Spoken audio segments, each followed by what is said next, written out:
Hey everyone, in this video I'm going to show you how to trim a video in YouTube Studio in just a few simple steps. From your content page, click on the video you want to trim to open its video details page. Click on Editor in the left sidebar to open the editor page. Click the Get Started button to open the video editor interface.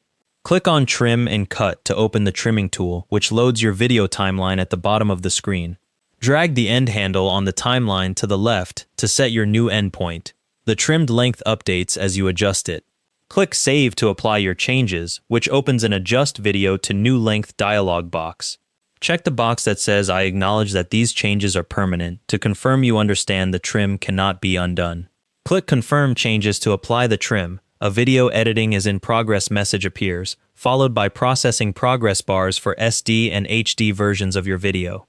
You can trim from either end of the video by dragging the start handle on the left or the end handle on the right.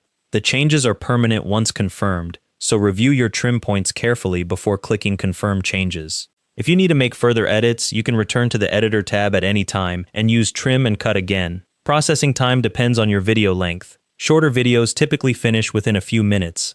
And that's how to trim a video in YouTube Studio. Thanks for watching, hope this helped.